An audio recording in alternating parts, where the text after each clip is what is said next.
right, hey guys, a little roadside chat. This one is actually from the road. Normally I've been doing it from the studio, but I decided to actually do one today. We're at Henderson Police Department in Nevada doing our bulletproof report writing. I got our newest instructor here, Chance McClish. Good morning, everybody. Good morning. So he just retired after over 2 decades with Las Vegas Metropolitan Police Department, and now he teaches practically full-time for Blue to Gold. All right, so our question comes from South Carolina, and the question is, we find a car in an apartment parking lot.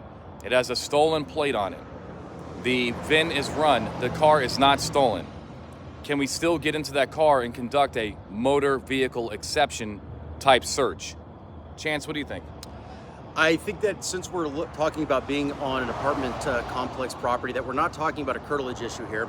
I think that if the plate is stolen, I find it that it's okay that we could probably go through that vehicle to look for indicia of ownership, as long as our attempts to do so before that were unsuccessful. Yeah, I agree. I think the courts would want you to do a little footwork, especially if you can articulate that, you know, the registered owner. Maybe try to contact the registered owner, and they're like, yeah, we sold this car, or it's the registration's super old. The car's probably switched hands a few times. Look, when it comes to motor vehicle exceptions, we teach 4 things. Number 1, do you have probable cause?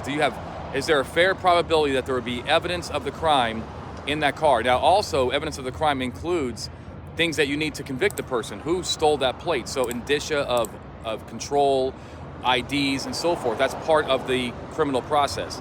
The car is not on curtilage. Chance already talked about that. Apartment complexes are not curtilage, almost never. The next one is the vehicle apparently mobile with little to no repair, right? So it looks like it can move. And the 4th one is that you search the vehicle in the same manner as if you had a warrant. And that's really the question, right? I mean, legally, if the judge is looking at this case and says to him or herself, look, I would have given you a warrant to search for ownership documents and things, then why would they have a problem with the motor vehicle exception? That idea comes from U.S. versus Ross, U.S. Supreme Court, I think 1984, I might be off on that. But the idea is like, that is what the motor vehicle exception is. It's in lieu of a warrant, but here's the deal.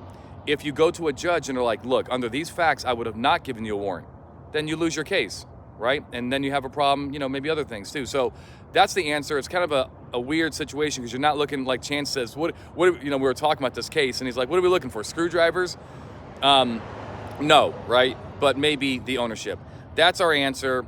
It's kind of an interesting one. Make good case law.